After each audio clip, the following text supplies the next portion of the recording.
طریقے کے ہوتے ہیں نا، لیکن کیا ایک محلے میں 2 مسجدیں 3 مسجدیں بدعتیوں کی، تو پہلی اذان ہوگی اس میں ہوگا صلاۃ والسلام علیکہ یا حبیب اللہ وعلی آلہ واصحابہ یا رسول اللہ. دوسری جگہ دیکھو، دوسری جگہ کسی اور طریقے سے ہوگا الصلاۃ والسلام علیکہ یا رحمۃ للعالمین وعلی آلہ واصحابہ یا شفیع المذنبین. حالانکہ یہ میں نے پڑھا ہے، ویسے پڑھتے ہیں صلاۃ والسلام علیکہ یا رسول اللہ وعلی آلہ واصحابہ یا حبیب اللہ. مضاف سے پہلے یار پہ ندا آ گیا ہے تو وہ تو اب جو ہے مفتوح ہو جائے گا، تو یا رسول اللہ یا حبیب اللہ. حبیب اللہ کوئی بھائی بھی ہوگا ان کا. تو ایک ہی عمل ہے، ایک جگہ الگ طریقے سے، دوسری جگہ الگ طریقے سے. ایک مثال. دوسری مثال یہ زیادہ تر ہزارے کے ساتھی بھی سمجھ جائیں گے، اور جن جگہوں پہ ہوتا ہے اذانوں کے بعد ذکر کرتے ہیں بلند آواز سے. بعض مسجدوں میں اللہ لا الہ الا اللہ لا الہ الا اللہ لا الہ الا اللہ. نماز ختم ہوئی تو یہ.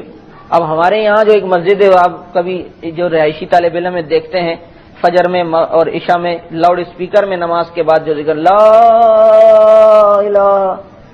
چلو یہ گاؤں میں جب میں گیا ہری پور تو وہاں دیکھا، وہاں اذانوں کے نماز کے فوراً بعد اور ذکر ہے اللہم صلی علی مولانا اللہم صلی علی سیدنا. یہ ذکر چل رہا ہے. تو یعنی اپنے طور پر تو یہ ذکر کر رہے ہیں، لیکن ایک جگہ الگ طریقے سے، دوسری جگہ. پاکستان میں ربیع الاول منانے کا طریقہ الگ ہے، ہندوستان میں طریقہ الگ ہے.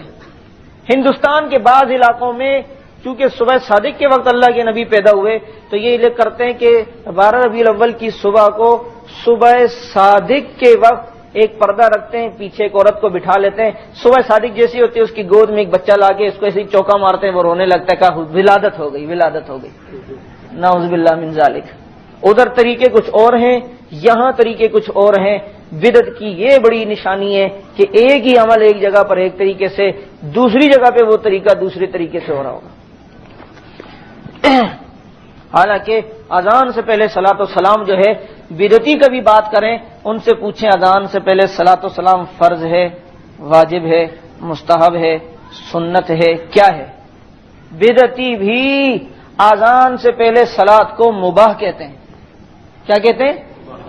تو آپ کو مباح کی تعریف تو پتہ ہے. مباح کس کو کہتے ہیں؟ جس کو کرنے میں ثواب نہیں، نہ کرنے میں گناہ نہیں. مستحب تو وہ جس کو کرنے میں ثواب، نہ کرنے میں گناہ نہیں. کوکب نورانی شفیع کاڑوی کا پتر، وہ جو ہے کیا نام ہے، کیو ٹی وی ہے کوئی چینل، اس میں کہیں سنا ہے کہ سوالات کے جوابات دیتا ہے، براہ راست فون لوگ کرتے ہیں. ہمارے ساتھی ہیں ظفر اقبال، انہوں نے فون کیا، اس سے سوال پوچھا.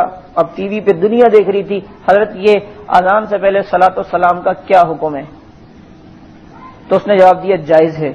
کہا میں نے جائز کا نہیں پوچھا، میں آپ سے سوال کر رہا ہوں کہ حکم کیا ہے؟ جائز تو ریل میں بیٹھنا بھی جائز ہے، گوشت کھانا بھی جائز ہے، لیکن اذان سے پہلے جو صلاۃ ہے فرض ہے، واجب ہے، سنت ہے، مستحب ہے، کیا ہے؟ اس نے کہا یہ مباح ہے. تو کہا مباح کس کو کہتے ہیں؟ اب مباح اس کو کرنے میں ثواب نہیں، نہ کرنے میں گناہ نہیں. تو حضرت یہ کیا بات ہے؟ نماز میں کوئی صلاۃ پڑھے، نبی پر درود پڑھے تو اس کو ثواب ہے، چلتے پھرتے کوئی پڑھے اس کو ثواب ہے. اذان سے پہلے صلاۃ پڑھے تو نہ ثواب ہے نہ گناہ ہے، تو ایسی مباح چیز کیوں کرتے ہیں؟ ٹھک فون رکھ دیا. پوچھا کرو یہ اچھا، پھر وہ کہ اگر سنت ہے تو پہلے سنت ہے، یہ بعد میں صحابہ نے پہلے کیا، یہ بعد میں، یہ دلیل دو. کیوں پھنسایا کرو؟ حضرت بلال رضی اللہ تعالیٰ عنہ نبی علیہ الصلوۃ والسلام کے مؤذن تھے یا نہیں؟ 3 مؤذن تھے نبی کے دور کے، پتہ ہے؟ حضرت بلال، عبداللہ ابن ام مکتوم، حضرت ابی محذورہ رضی اللہ تعالیٰ عنہ. حضرت بلال سے بڑے عاشق ہیں یہ، تپتے ہوئے سارا میں گھسٹ کر بھی نبی کے دامن کو نہیں چھوڑتے، لیکن اذان سے پہلے ان کو صلاۃ نہیں آتی. اللہ کے نبی کے پاس ابی معذورہ آئے، اور ابی معذورہ وہ صحابی ہیں جنہوں نے اذان براہ راست نبی علیہ السلام سے سیکھی ہے. مشکات اٹھائیں، حضرت ابی معذورہ ہے، فرمایا علمنی سنت الاذان، اللہ کے نبی مجھے اذان کا طریقہ سکھا دیں. سکھانے والا سب سے بہتر سکھانے والا، سیکھنے والا سب سے بہتر سیکھنے والی جماعت میں سے ایک فرد نبی نے فرمایا قل اللہ اکبر اللہ اکبر. ابھی معذورہ بھی کہتے ہیں اللہ اکبر اللہ اکبر. نہ سکھانے والے نے صلاۃ پڑھایا نہ سیکھنے والے نے صلاۃ پڑھا. اتنا بڑا عاشق ابھی معذورہ. بال اتنے بڑے ہو گئے, کسی نے کہا بال کیوں نہیں کٹاتے ہو؟ کہا میرے بالوں پہ نبی نے ایک دفعہ پیار سے ہاتھ پھیرا تھا, ہمت نہیں ہوتی کہ وہ بال کٹاؤں. عبداللہ ابن ام مکتوم تیسرے مؤذن, اتنے بڑے عاشق جن کی آمد پر اللہ کے نبی اپنی کالی کملی بچھاتے تھے کہ اس کی وجہ سے مجھ پہ عبسہ وتولی آئی ہے. مولانا پوچھا کرو اور سنو بات کو. میں کہتا ہوں اللہ اکبر سے آذان, یہ اللہ پاک نے میرے ذہن میں نیو کراچی میں بیان کر رہا تھا, ایک بات ذہن میں آ گئی کہ اللہ اکبر سے جو آذان گونجتی ہے جس سے پہلے کوئی ٹکڑا نہ ہو, اس آذان پر پتہ ہے اجماع کس کا ہے؟ صحابہ کا اجماع تو معتبر ہے ہی ہے, تابعین کا اجماع بھی معتبر ہے ہی ہے, امت کا اجماع بھی معتبر ہے ہی ہے, لیکن اللہ کے 1,24,000 نبی کسی بات پہ اجماع کر لیں تو وہ کتنا معتبر ہوگا. اور اجماع کی دو قسمیں. اجماع کی ایک قسم اجماع سکوتی بھی ہے. اجماع سکوتی سمجھ میں آتا ہے؟ ایک مسئلہ صحابہ کے سامنے آیا, صحابہ کی جماعت بیٹھی ہوئی تھی, وہ مسئلہ آیا اور صحابہ سارے خاموش ہو گئے, اس پر رد نہیں کیا, اس پر نکیر نہیں کی, اس پر تنقید نہیں کی. یہ چپ ہونا یہ اجماع سکوتی ہے. یہ اجماع ہے اس بات پر کہ یہ کام غلط نہیں ہے. اگر غلط ہوتا یہ ہو نہیں سکتا تھا کہ اللہ کے نبی کا کوئی صحابی خاموش ہوتا. تقریرات رسول بھی تو یہی ہے نا کہ اللہ کے نبی کے سامنے کوئی بات تو اللہ کے نبی خاموش ہو گئے, یہ بھی حدیث ہے. تو اسی طرح تابعی کسی بات پہ خاموش ہو گئے, یہ اجماع سکوتی. معراج کی رات جب حضرت نبی علیہ السلام بیت المقدس میں جب نماز پڑھا رہے ہیں تو نماز سے پہلے اذان ہوئی تھی, تو اذان جو حضرت جبریل نے دی تھی کہاں سے شروع کی؟ سارے نبی موجود ہیں یا نہیں؟ کسی نبی نے کہا کہ جبریل تو نے غلط کیا, تو وہابی ہو گیا, تو غلط آدمی ہو گیا؟ کسی نبی نے حضرت جبریل کی اس اذان پہ تنقید کی؟ اللہ اکبر سے اذان شروع ہوئی, سارے نبی خاموش ہیں یا نہیں؟ مولانا اللہ اکبر سے گونجنے والی اذان پر امتیوں کا نہیں 1,00,000 پیغمبروں کا اجماع ہے. 1,24,000 نبیوں کا اجماع ہے. بات آپ کو سمجھ میں نہیں آئی؟ یہ دلیل کوئی مزے کی نہیں لگی؟ ایسی وزنی دلیل یہ لا سکتے ہیں؟ اور پھر اللہ کے نبی نے نماز پڑھائی, مسئلہ سمجھا دیا, نبی کی موجودگی میں کوئی امام نہیں بن سکتا, تو 14ویں صدی کا مولوی کیوں پھدک کے اوپر آ جاتا ہے مصلی پہ؟ تو اللہ اکبر سے گونجنے والی اذان پر کس کا اجماع ہے؟ اور جب سارے نبیوں نے نماز پڑھی کس کے پیچھے؟ آپ علیہ الصلوۃ والسلام کے علاوہ کسی بھی نبی کو سورہ فاتحہ نہیں ملی. سورہ فاتحہ یہ نبی کی خصوصیت ہے. کسی بھی پیغمبر کو کسی صحیفے میں کسی کتاب میں سورہ فاتحہ نہیں ملی. ان پیغمبروں کو سورہ فاتحہ نہیں آتی تھی. وہ پیغمبر بغیر سورہ فاتحہ کے میرے نبی کے پیچھے نماز پڑھ رہے ہیں, تو امام کے پیچھے بغیر فاتحہ کے نماز پڑھنے پر بھی 1,24,000 نبیوں کا اجماع ہے. غیر مجلدین سے پوچھو جن کی جلد نہیں ہے, اور جس کتاب کی جلد نہ ہو اس کے صفحے کبھی یہاں جاتے ہیں کبھی یہاں جاتے ہیں. اسی طرح غیر مجلدین بھی کبھی قادیانی بنتے ہیں, کبھی عثمانی بنتے ہیں, کبھی نیچڑی بنتے ہیں, کبھی چکڑالوی بنتے ہیں, کبھی پرویزی بنتے ہیں, کیونکہ بائنڈنگ نہیں ہوئی ان کی. ان سے پوچھو کہ یہ جو میرے نبی کے پیچھے نماز پڑھی تھی سارے نبیوں نے, یہ ان نبیوں کی نماز ہوئی ہے یا نہیں؟ اگر وہ کہیں ہاں ہوئی ہے تو کہو ان نبیوں کی نماز بغیر فاتحہ کے ہو سکتی ہے تو حنفیوں کی نماز نہیں ہو سکتی؟ پتر انسان دے بن جاؤ. تو یہ تو بات چلی اس پر کہ صلاۃ و سلام ایک جگہ پر الگ دوسری جگہ پر الگ. بدعت کی ایک نشانی یا ایک پیدا ہونے کا اصول یہ بھی ہے, کسی غیر مسلم اقوام کے طریقے کو, کسی غیر مسلم اقوام کی تقلید کو اپنے کسی حکم میں قیاس کرنا. غیر مسلم کوئی کام کر رہا ہے اس کو اپنے دین میں قیاس کے ساتھ لے آنا.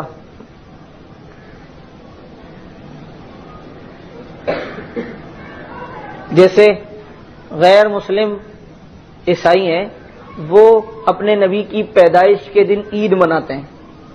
یہ لوگ نبی علیہ الصلوۃ والسلام کی پیدائش کو عید مناتے تو ان سے قیاس کیا یا نہیں؟ ان سے مشابہت ہوئی یا نہیں ہوئی ہے؟ حالانکہ ربیع الاول کا مہینہ 63 مرتبہ نبی علیہ السلام کے دور میں بھی آیا. کبھی 12 ربیع الاول کو اللہ کے نبی نے فرمایا آج عید کا دن ہے. اور ظالموں، جس چیز کو اللہ کے نبی عید نہیں کہتے اس چیز کو کیوں کہہ رہے ہو؟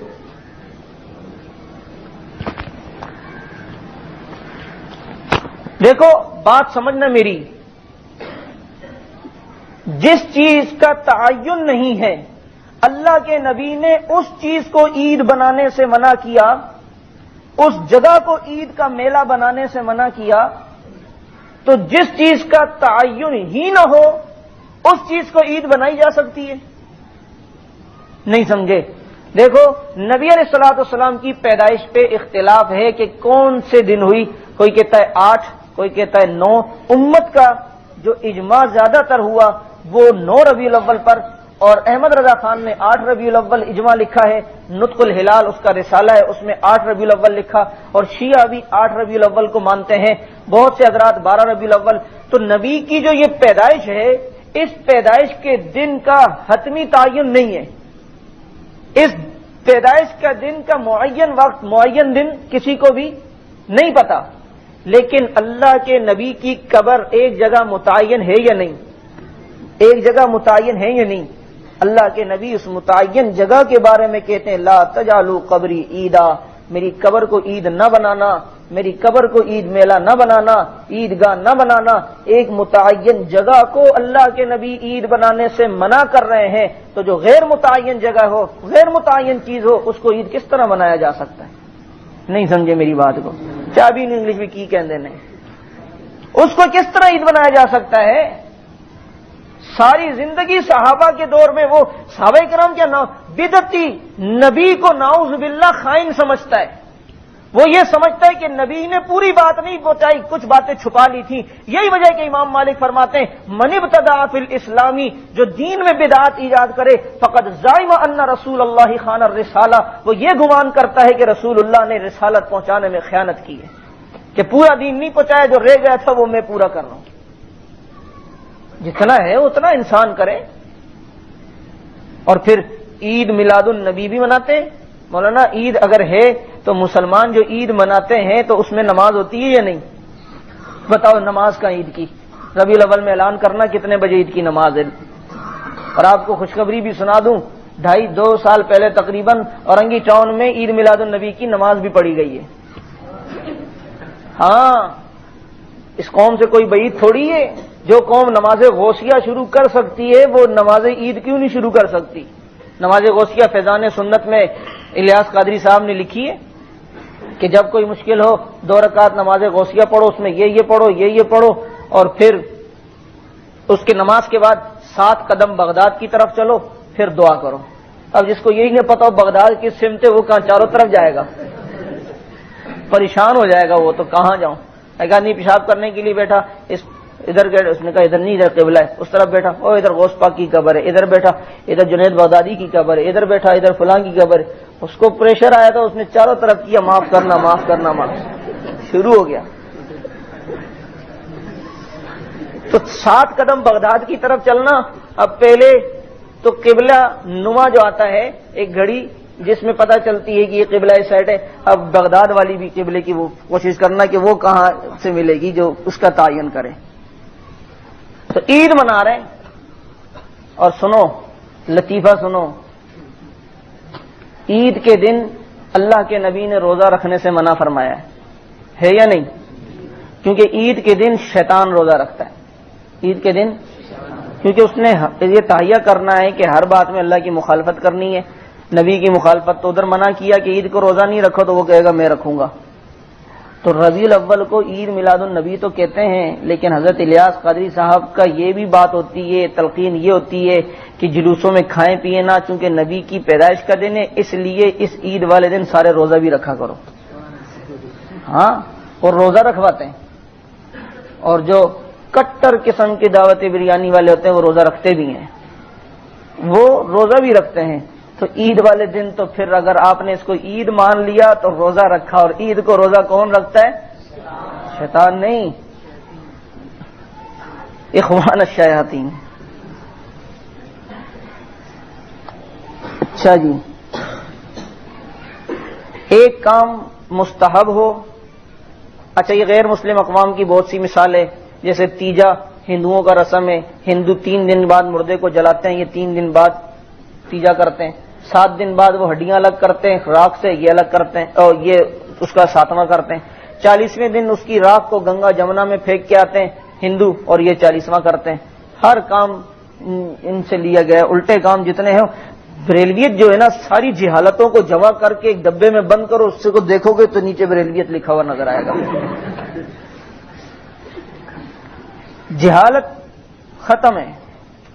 ایک کام مستحب ہو، مولانا ناراض نہ ہونا، نماز 5 بجے ہے، 4:15 بجے تک پڑھا لیں، ہاں یہ بدعت کا پورشن ختم کر دینا۔ مسئلہ یہ کہ اب یہ چھوڑ دیا تو کل پھر یہ نہیں ہوگا، کل تو ہوگا نور و بشر۔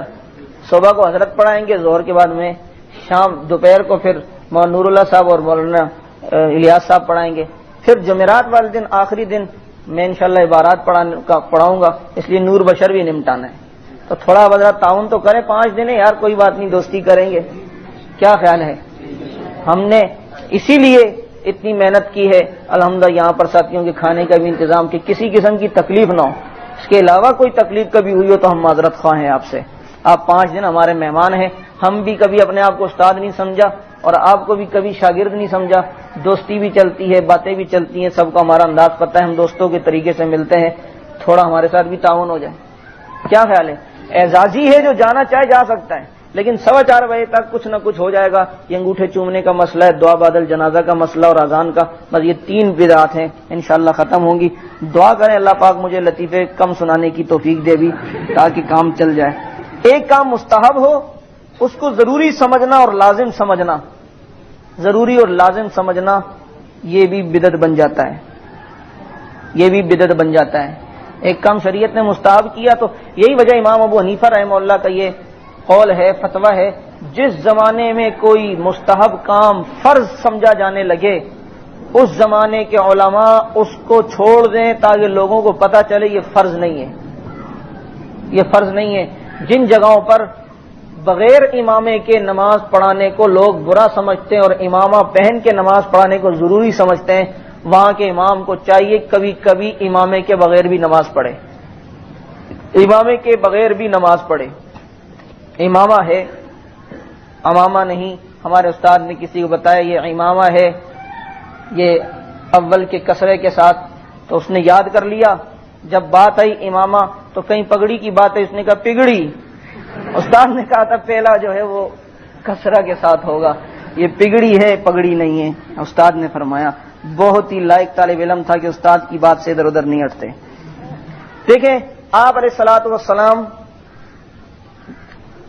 نماز پڑھاتے تو نمازیوں کی طرف سیدھی طرف سے مڑتے تھے۔ عبداللہ بن مسعود رضی اللہ تعالیٰ عنہ فرماتے ہیں، لوگوں تم میں کوئی شخص اپنی نماز میں شیطان کا حصہ نہ ملائے۔ ہونے کا کیا مقصد؟ فرمایا کہ تم نمازوں کے بعد سیدھی طرف سے ہی مڑنے کو ضروری نہ سمجھنا، میں نے دیکھا ہے کبھی کبھی اللہ کے نبی الٹی طرف سے بھی مڑ جایا کرتے تھے۔ تو جو چیز مستحب ہو اس کو ضروری سمجھ لینا، یہ بھی کیا ہو جائے گا؟ اب سیدھی طرف ہی سے کوئی مڑے، جس سے عصر کی نماز ہوگی دعا کے لیے مقتدیوں کی طرف جو مڑا جاتا ہے، سیدھی طرف کو ہی ضروری سمجھا جائے، یہ کام بھی بدعت ہو جائے گا۔ تو یہ بدعت پہچاننے کے یہ چند اصول ہیں، اس کو جب یاد رکھو گے تو دیکھو، ایک اصول یہ سمجھ لو، جب کسی کام کے سنت اور بدعت ہونے میں تردد واقع ہو جائے، اس کا ترک اولا ہے، اس کا ترک افضل ہے، اس لیے کہ سنت سمجھ کے ہم کر رہے ہیں تو احتمال بدعت بھی ہوگی نا، تو وہ سنت مستحب کے درجے میں زیادہ سے زیادہ ہوگی، تو اس کو چھوڑ لینا اتنی قباحت نہیں جتنا بدعت کو اختیار کر لینا قباحت ہے، کیونکہ اس کے اندر بدعت کا بھی احتمال ہے، سنت کا بھی اگر احتمال ہے تو اس کو چھوڑ دینا یہ کیا ہوتا ہے؟ بہتر ہوتا ہے۔ توحید-sunnah.com جیسے البحر الرائق اور رد المختار، یہاں پر یہی لکھا ہے اذا تردد الحکم بین سنت و بدعہ کان ترک السنت راجحا الی فعل البدعہ، جب کسی فعل کے اندر سنت اور بدعت میں وہ ہو جائے، تردد ہو جائے، اس کام کو چھوڑ دینا یہ زیادہ بہتر ہے۔ خدا کی قسم میرا نبی مذاق میں بھی کبھی جھوٹ نہیں بولتا، مذاق میں بھی نہیں۔ صحابہ کہتے ہیں مذاق میں بھی نہیں بولتے تھے، مذاق بھی کبھی کرتے تو سچا۔ عورت آئی بڑھیا، کہا اللہ کے نبی جنت میں دعا کریں چلی جاؤں، فرمایا کوئی بڑھیا جنت میں نہیں جائے گی۔ وہ رونے لگ گئی، کہا گھبراؤ نہیں، وہ بوڑھی نہیں ہو کے جائے گی، جوان ہو کے جنت میں جائے گی۔ ایک صحابی آئے، اللہ کے نبی مجھے اونٹ دے دیں، فرمایا اونٹ کا بچہ لے جاؤ۔ کہا اللہ کے نبی اونٹ چاہیے سواری کے لیے، کہا اونٹ کا بچہ لے جاؤ۔ اللہ کے نبی اونٹ چاہیے تھا، فرمایا بھائی یہ جو اونٹ ہے یہ بھی تو کسی کا بچہ ہوگا۔ تو مذاق بھی کرتے ہیں تو سچا۔ تو مجھے بتاؤ اس آیت میں نبی کی ایک تو یہ اس جگہ پر ایک تو اس نے نبی کی ایک گستاخی کی کہ نبی کو شکاریوں سے تشبیہ دی، اور دوسری یہ کہ نبی کفار سے کہتے تھے میں تمہاری طرح بشر ہوں، کفار سے کہتے تھے نہیں، ان سے مانوس کرنے کے لیے نعوذ باللہ جھوٹ بولتے تھے نبی علیہ السلام۔ یہ چیزیں یہود و نصارہ دیکھیں تو کیا ہمارے نبی کی وہ تعریف کریں گے؟ اچھا نبی کفار سے کہتے تھے۔ یہ جو قرآن یہ حدیث ہیں، اب جو حدیثیں آ رہا ہوں، حدیثیں پیش کر رہا ہوں، یہ نبی صحابہ سے بھی کہتے تھے کہ میں بشر ہوں، اور اللہ سے بھی کہتے تھے میں بشر ہوں۔ بند کمرے میں جب اللہ سے دعا کرتے تھے تو اللہ سے دعا کرتے ہوئے اللہ کے نبی کیا پڑھتے؟ اللہم انا محمد بشر، اللہم انا بشر۔ صحیح مسلم صفحہ 324 جلد 2، صحیح مسلم صفحہ 324 جلد 2، یہ اللہ سے کہہ رہے ہیں، دعا کر رہے ہیں تنہائی میں، اللہ میں بشر ہوں۔ صحیح مسلم جلد 2 صفحہ 324۔ بھائی شور نہ کرو جی، آواز نہیں آئے۔ آگے ہے مسلم، اچھا 324 کا ایک حوالہ یہ 324 جلد 2 میں ہی دوسری ہوئی ہے اللہم انما محمد بشر، اللہم انما محمد بشر۔ یہ کس سے خطاب ہو رہا ہے؟ مجھے بتاؤ، کفار سے تو یہ کہتے ہیں بولا، کیا اللہ کے نبی نعوذ باللہ اللہ کے سامنے بھی جھوٹ بول رہے ہیں؟ اللہم انما انا محمد بشر یغضب کما یغضب البشر، اے اللہ میں محمد بشر ہی ہوں، جس طرح اور لوگوں کو غصہ آ جاتا ہے مجھے بھی غصہ آ جاتا ہے، میں کسی مسلمان کو غصے میں بد دعا دوں تو اس بد دعا کو بھی دعا بنا کے لکھ دینا۔ اگلی ہے مسلم جلد 2 صفحہ 323، یہ 324 تھی، یہ 323 کی ہے اللہم انما انا بشر فأی المسلمین لعنتہ، اللہم انما انا بشر، اللہم انما انا بشر، یہ اللہ کے نبی دعا فرما رہے ہیں۔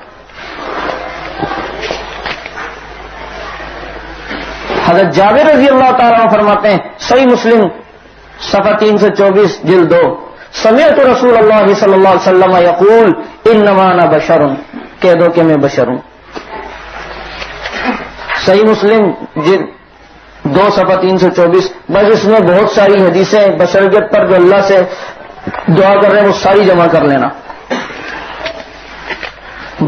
شمائل ترمذی صفحہ 24، مشکات جلد 2 صفحہ 520، مشکات جلد 2 صفحہ 520۔ اطمینان سے آپ حضرات لکھیں، شمائل ترمذی صفحہ 24۔ حضرت عائشہ فرماتی ہیں کان بشرم من البشری، کان شرم من البشری یغلی ثوبہ ویحلب شاطہ ویخدم نفسہ، فرماتے ہیں کہ حضرت عائشہ فرماتی ہیں کہ نبی علیہ الصلوۃ والسلام انسانوں میں سے بشروں میں سے بشر ہیں، اپنے کپڑوں میں جوئیں بھی دیکھ لیتے، اپنی بکری کو دودھ بھی دو لیا کرتے، اپنے ذاتی کام بھی خود کیا کرتے تھے۔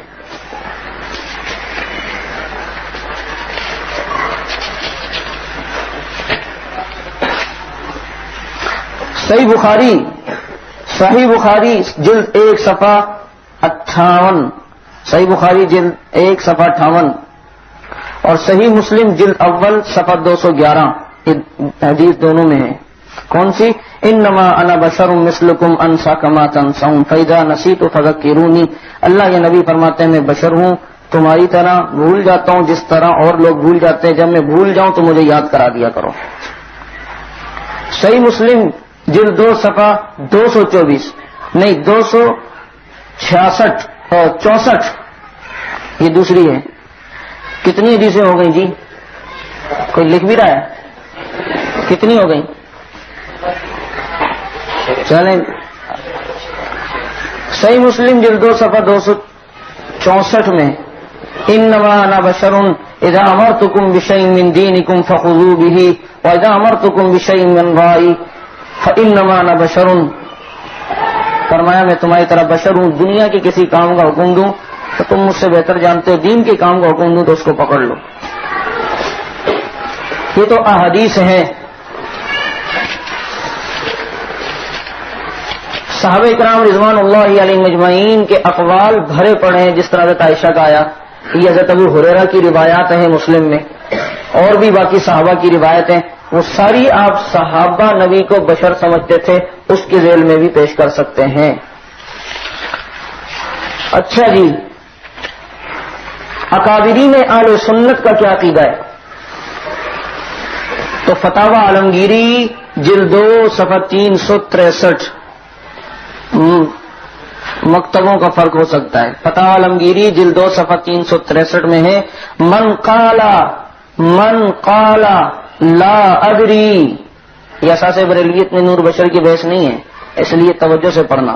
من قال لا ادری ان النبی صلی اللہ علیہ وسلم کان انسیا او جنا یکفر. جو یہ کہے کہ مجھے نہیں پتا اللہ کے نبی انسانوں میں سے ہیں یا جنات میں سے، ایسا شخص کافر ہو جائے گا. کہ اس نے ابھی تک اس کو کیوں نہیں پتا کہ اللہ کے نبی انسان ہیں. مسامرہ عقیدے کی کتاب ہے، مسامرہ صفحہ 198 اس میں ہے ان النبی انسان بعثہ لتبلیغ ما اوحا. نبی انسان ہے، اللہ نے مبعوث کیا ہے اس کام کے لیے کہ جو وحی آتی ہے اس کو آگے لوگوں تک پہنچائیں. سمجھے بھائی؟ قاضی ایاز رحمہ اللہ کی کتاب ہے الشفا صفحہ 86 الشفا، اس میں لکھتے ہیں فمحمد صلی اللہ علیہ وسلم وسائر الانبیاء من البشر. فمحمد صلی اللہ علیہ وسلم وسائر الانبیاء من البشر ارسلوا الی البشر. سارے نبی علیہ السلام اور سارے انبیاء بشر ہیں اور بشروں کی طرف ان کو بھیجا گیا ہے. قصیدہ بردہ آپ نے دیکھا ہوگا علامہ بوصیری رحمہ اللہ کا، اس میں اشعار ہے. بدعتیوں کے ہاں قوالیوں میں بھی یہ پڑھے جاتے ہیں. قصیدہ بردہ میں کیا ہے؟ فمبلغ العلم فیہ انہ بشر. فمبلغ العلم فیہ، یہ قوالیوں میں نہیں، قوالیوں والا اس کے بعد آئے گا. یہ قصیدہ بردہ ہے علامہ بوصیری رحمہ اللہ کا. تو کیا کہتے ہیں؟ فمبلغ العلم فیہ انہ بشر وانہ خیر خلق اللہ کلہم. کہ یہ علم ہمیں پہنچا کہ اللہ کے نبی بشر ہیں، لیکن وانہ خیر خلق اللہ کلہم، لیکن پوری مخلوق میں بشریت کے باوجود سب سے افضل ہیں. کہو بے شک. فمبلغ العلم فیہ انہ بشر وانہ خیر خلق اللہ کلہم. علامہ شیخ سعدی رحمہ اللہ کیا لکھتے ہیں؟ یا صاحب الجمال ویا سید البشر، یا صاحب الجمال ویا سید البشر من وجهك المنیر لقد نور القمر لا يمكن الثناء كما كان حقه. بعد از خدا بزرگ تو ہی قصہ مختصر. بھائی بدعتیوں سے کہو اب کچھ عقلی دلائل نبی کی نور ہونے پر، بشر ہونے پر عقلی دلائل. اچھا یہ حدیثیں میں نے پیش کی آپ کو، اس حدیثوں میں خائن صاحب کی حدیث بھی تو لکھو. فتاوی عالمگیری اور فتاوی عالمگیری، یہ تو فتاوی افریقہ کے جنگلات میں بندروں کے ساتھ بیٹھ کے لکھی گئی ہے. پتہ نہیں فتاوی افریقہ کیوں نام ہے. فتاوی افریقہ احمد رضا خان صاحب کی جو ہے وہ یہ کتاب ہے، درکاتی پبلشر کھارا در کراچی سے چھپی ہے. اور بھی جو نہیں چھپ رہی ہیں اس میں بھی یہ بات آپ کو مل جائے گی. صفحہ 97، صفحہ 96 اور 97 دونوں ہیں. 96 کی آخری لائن سے شروع ہو رہا ہے 97 پہ. اچھا میرے دوست، کیا ہے حدیثوں کے اندر لکھ دینا. صفحہ 96 اور 97 میں فتاوی افریقہ ہے، احمد رضا خان صاحب نے ایک حدیث لکھی ہے کہ حضور اقدس صلی اللہ علیہ وسلم نے فرمایا ما من مولود الا وفي سرته من تربته التي خلق منها حتى يدفن فيها وانا وابو بکر وعمر خلقنا من تربة واحدة وفيها تدفن. کہ وہ کہتے ہیں کہ نبی علیہ الصلوۃ والسلام نے فرمایا کہ ہر بچے کے ناف میں اس مٹی کا حصہ ہوتا ہے جس سے وہ بنایا گیا. یعنی جہاں سے فرشتوں نے مٹی اٹھائی تھی اللہ نے اس مٹی سے انسان کو بنایا، اور جہاں سے انسان کی مٹی اٹھائی انسان وہیں دفن ہوگا. کہا جاتا ہے نا پہنچی وہیں پہ خاک جہاں کا خمیر تھا. تو یہی بات کہہ رہے ہیں کہ حضور صلی اللہ علیہ وسلم نے فرمایا کہ جس ہر بچے کے ناف میں اس مٹی کا حصہ ہوتا ہے جس سے وہ بنایا گیا، یہاں تک کہ اسی میں دفن کیا جائے. ہر بچے کے ناف میں اس مٹی کا حصہ ہوتا ہے جس سے وہ بنایا گیا، یہاں تک کہ اسی میں دفن کیا جائے. اور کیا وَأَنَا وَأَبُو بَكْرٍ وَعُمَرٍ وَعُمَرْ خَلَقْنَا مِن تُرْبَةٍ وَاحِدَةٍ، کہ میں ابو بکر اور عمر، وَأَنَا وَأَبُو بَكْر وَعُمَرْ خَلَقْنَا مِن تُرْبَةٍ وَاحِدَةٍ، کہ میں ابو بکر اور عمر ایک ہی مٹی سے پیدا ہوئے ہیں. ایک ہی مٹی سے پیدا ہوئے ہیں. تو مٹی سے کون پیدا ہوتا ہے؟ اور اسی میں دفن ہوں گے.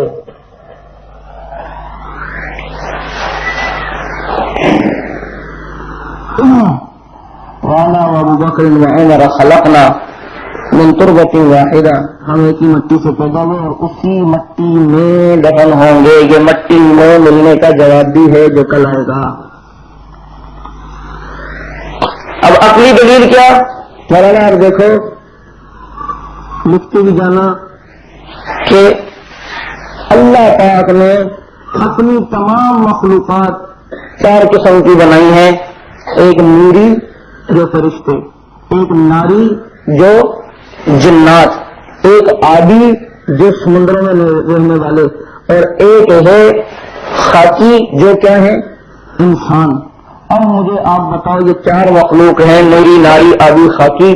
اللہ نے ان 4 مخلوقات میں سب سے افضل کس کو بنایا؟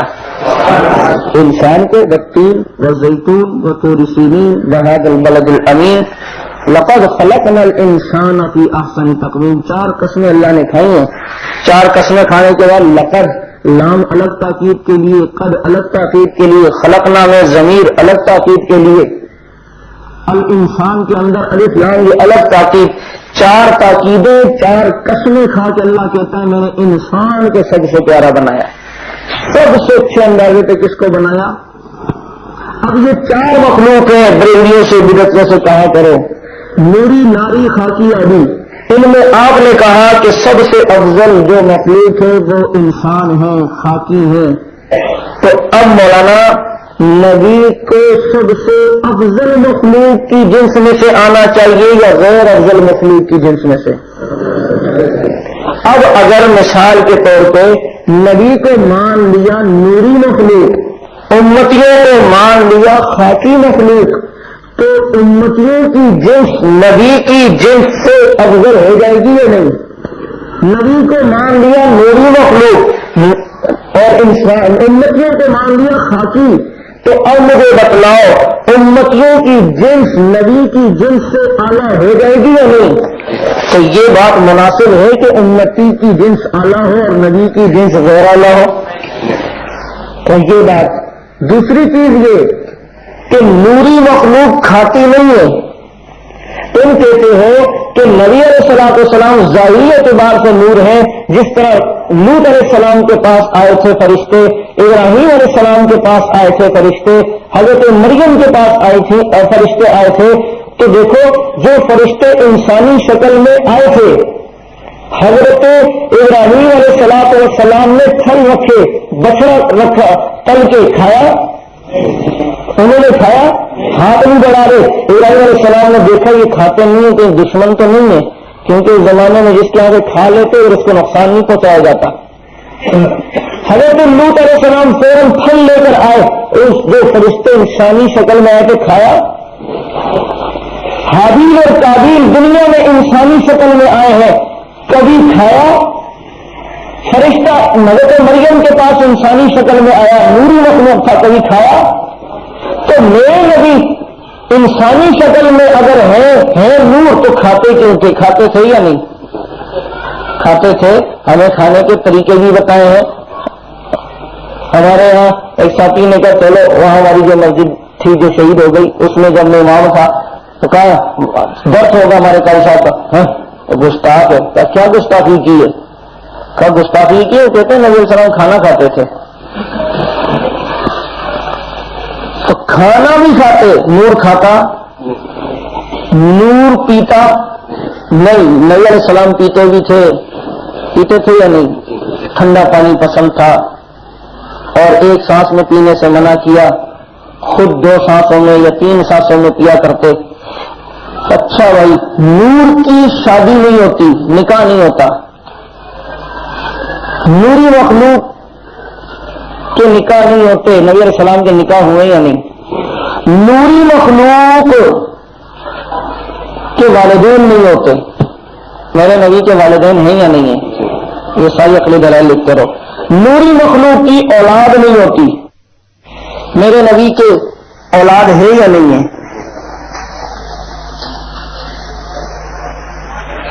نوری مخلوق سوتے نہیں. سوتے؟ نبی علیہ السلام سوتے تھے یا نہیں؟ اچھا، نوری بیمار نہیں ہوتے. کبھی سنا ہے کہ نوری بیمار ہوا ہے؟ یہ کبھی سنا ہے کہ حضرت جبریل کے والد کا کیا نام ہے؟ آپ بتانا ماشاءاللہ. حضرت جبریل کے بچے کتنے، بیٹے کتنے، اولاد کتنی ہے؟ نوری مخلوق پر غم و حزن کی کیفیت نہیں آتی. غم و حزن کی کیفیت مولانا یہ دلیل ہو گئی. اب عقلی دلیل ایک اور، وہ یہ کہ آپ ان سے کہیں دیکھو نبی کے والدین کو تو آپ بھی بشر مانتے ہیں. دنیا میں ہم دیکھتے ہیں کہ اگر کسی انسان سے غیر جنس پیدا ہو جائے، غیر جنس چھوڑو، انسا مشکل ہی پیدا ہو جائے تو وہ منہ چھپاتا پھرتا ہے. اور غیر جنس ہو جائے، واقعات سنتے ہیں کسی عورت نے سانپ کی شکل کا بچہ جنا، کسی نے کس شکل کا، کسی نے کس شکل. غیر جنس پیدا ہو جائے کسی جنس سے تو یہ عیب ہے یا نہیں؟ نبی کے والدین کی جنس کو مانو بشر. ان کے والدین عبداللہ اور آمنہ، ان سے پیدا ہونے والے نبی محمد رسول اللہ صلی اللہ علیہ وسلم کو مانو نور. تو والدین اور اولاد کی جنس میں تفاوت آیا یا نہیں؟ تضاد آیا یا نہیں؟ اچھا، اب نبی کو مانا نور اور نبی کی بیٹیوں کو، نبی کے بیٹوں کو مانا بشر. تو غیر جنس پیدا ہو جائے، اس پیدا ہونے والے کے لیے بھی عیب، اور غیر جنس جس سے پیدا ہو جائے جو جن رہا ہے اس جننے والے کے لیے بھی عیب، یا جو اس کا والد ہے اس کے لیے بھی عیب. تو انہوں نے دونوں جہتوں سے نبی علیہ السلام نے عیب پیدا کر دیا کہ نبی پیدا ہوئے تو والدین میں جنس کے اندر فرق آ گیا تو یہ عیب. اب نبی سے جو اولادیں پیدا ہوئی تو اب ان کے اولادوں کے اندر بھی جنس کا تضاد آ گیا تو یہ بھی عیب ہے یا نہیں ہے؟ تو جو جس جنس کا ہوتا ہے اس سے وہی جنس پیدا ہوتی ہے یا نہیں؟ اب اللہ کے نبی کو یہ نور من نور اللہ بھی کہتے ہیں نا.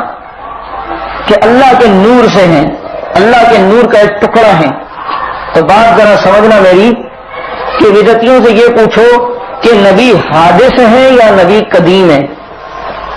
حادث قدیم اس کو کہتے ہیں جو ہمیشہ سے ہے اور ہمیشہ رہے گا، اور وہ ذات صرف، اور بدعتی بھی اس کو مانتے ہیں کہ نبی حادث ہے، اور حادث وہ ہوتا ہے جو پہلے شروع سے نہیں ہے، بعد میں پیدا ہوا، بعد میں بنا. تو نبی قدیم ہے یا نبی حادث؟ آپ بتائیں.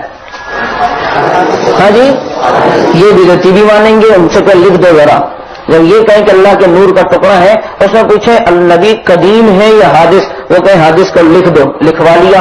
تو کہا مولانا دیکھو تم نے کہا کہ نبی ہے حادث، رب ہے قدیم، اور نبی کو تم کہہ رہے ہو کہ وہ اللہ کے نور کا ٹکڑا ہے.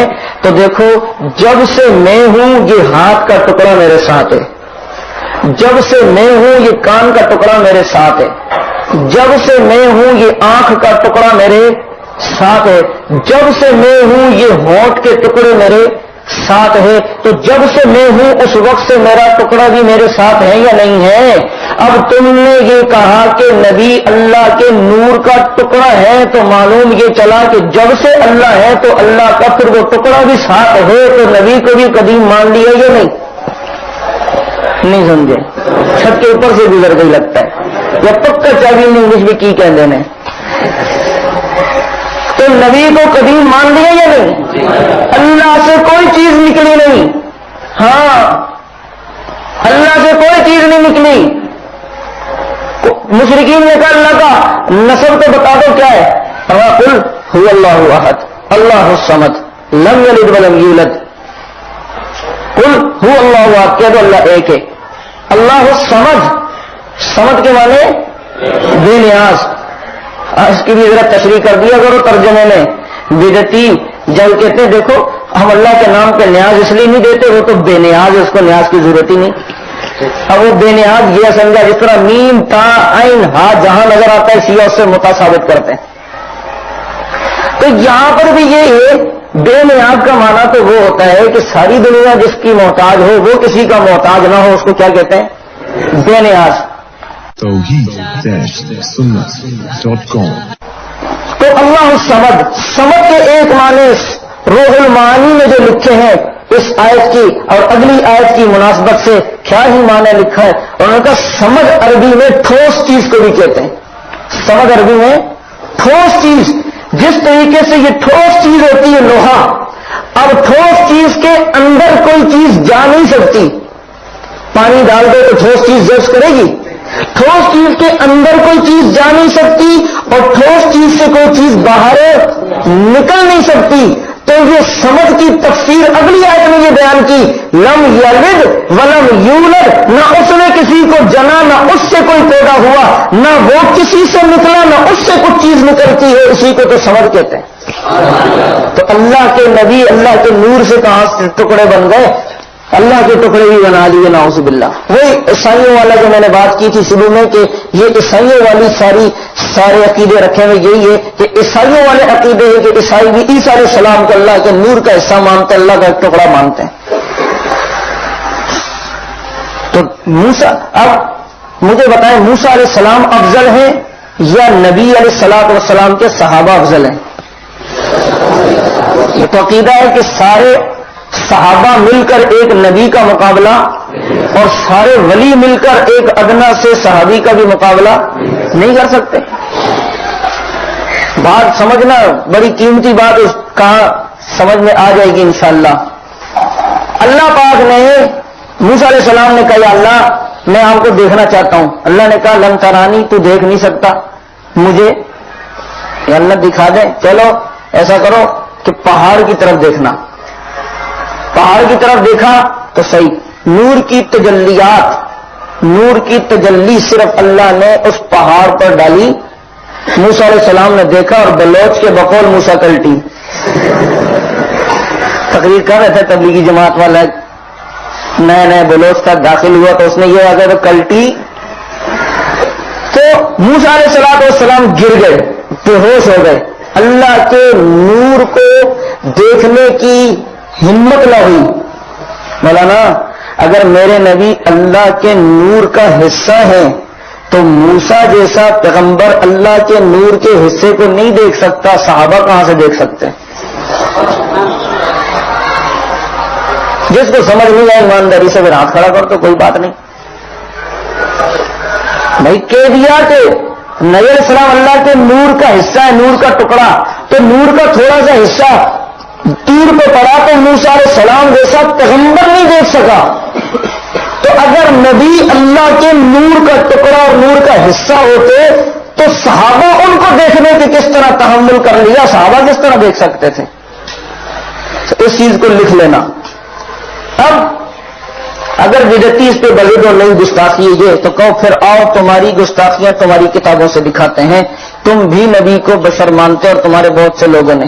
اصل میں لکھتے کچھ اور ہیں، مناظرے میں دعویٰ کچھ اور، بیان کچھ اور کرتے ہیں، مناظرے میں دعویٰ کچھ اور. عجیب ہی لوگ ہیں جو نبی کے بارے میں یہ کہہ دیں کفار کے سامنے کچھ اور ہوتے تھے، دوسروں کے سامنے تو وہ دوسروں کو کہہ دیں تو کیا وہ اس میں بڑی بات. یہ اس مسئلے پہ کہا کہ نبی علیہ الصلوۃ والسلام بشریت کے لبادوں میں آئے، جنس تبدیل ہو گئی تھی. مواعظ نعیمیہ میں اس میں لکھا ہے، جہاں الحق والے نے، احمد یار خان نے مواعظ نعیمیہ میں وہ یہی لکھا ہے. مفتی نعیم الدین مراد آبادی نے کیا لکھا کہ جس طرح موسیٰ علیہ السلام کا ڈنڈا سانپ بن گیا تھا تو اسی طرح نبی علیہ السلام بھی انسانی شکل میں آ گئے، نعوذ باللہ. اسی طرح یہ عبارت کل آئے گی. کل جو ہے وہ عبارات اکابر پہ انشاءاللہ میری کوشش ہے اس پہ پڑھانے کی. بڑا مشکل سبجیکٹ ہے اور اہم بھی ہے کہ اس کو سمجھنا ضروری ہے. ہمارے جن عبارات پر وہ اعتراض کرتے ہیں اس کے جواب ہمارے پاس ہونے چاہیے یا نہیں؟ تو ان کی اپنی کتابیں دیکھ لیں جن میں انہوں نے نبی کو بشر کہا اور نبی کو بشر مانا، جیسا کہ یہ فتاوی افریقہ سے بھی آپ کو مل جائے گا. اسی طرح نعیم الدین مراد آبادی کی کتاب ہے کتاب العقائد، چھوٹا سا رسالہ ہے. کتاب العقائد مطبوعہ کراچی صفحہ 6 میرے پاس بھی ہے. نعیم الدین مراد آبادی وہ لکھتے ہیں انبیاء وہ ہیں جن کے انبیاء وہ بشر ہیں، انبیاء وہ بشر ہیں جن کے پاس اللہ تعالی کی طرف سے وحی آتی ہے. انبیاء وہ بشر ہیں جن کے پاس اللہ تعالیٰ کی طرف سے وحی آتی ہے. اچھا جی، امجد علی صاحب، مولانا امجد علی، یہ بہار شریعت جنہوں نے لکھی ہے، اس میں بہار شریعت حصہ اول اب تقریباً 27 حصوں میں آ گئی ہے. بہار شریعت حصہ اول صفحہ 10 مطبوعہ آگرہ، عقیدہ، ہیڈنگ ہے عقیدہ. نبی اس بشر کو کہتے ہیں جسے اللہ تعالیٰ نے ہدایت کے لیے وحی بھیجی ہو. نبی اس بشر کو کہتے ہیں جسے اللہ تعالیٰ نے ہدایت کے لیے وحی بھیجی ہو. اور اسی میں آگے عقیدہ، انبیاء سب بشر تھے. کبھی موضوع مناظرے میں آپ کو کوئی کہے جو نبی کو بشر مانے وہ کافر، تو لکھ کے دے دو، لکھ لیو. لکھ جب لے تو پھر کو یہ دیکھو نعیم الدین مراد آبادی کو دیکھو، اسی طریقے سے امجد علی کو دیکھو. توحید-sunnah.com. اور مفتی احمد یار خان جا الحق میں لکھتے ہیں، جا الحق میں کیا کہ نبی جن سے بشر میں آتے ہیں اور انسان ہی ہوتے ہیں. نبی جن سے بشر میں آتے ہیں اور انسان ہی ہوتے ہیں. ان کی سمجھ نہیں آتی مجھے. دعویٰ کچھ اور لکھ کے آخر میں بات کچھ اور کر دیں گے، اس سے آگے بات کچھ اور کر دیں گے. ادھر نبی علیہ السلام کو ظاہری صورت میں مانا اور یہاں پر کیا نبی، یہ حوالہ ہمیشہ یاد رکھنا، یہ کام کا ہے کیونکہ اس میں جنس کا لفظ بھی ہے. نبی جن سے بشر میں آتے ہیں صفحہ 154. نبی جن سے بشر میں آتے ہیں اور انسان ہی ہوتے ہیں، اور انسان ہی ہوتے ہیں، جن یا فرشتہ نہیں ہوتے، جن یا فرشتہ نہیں ہوتے.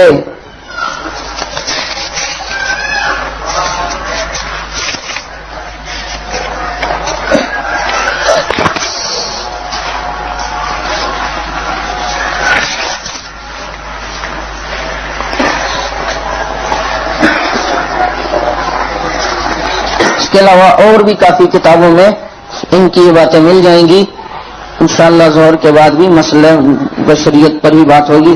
ان کے جو دلائل ہیں قرآن کی ایک دلیل اور کچھ احادیث اس پر انشاءاللہ العزیز بات کریں گے.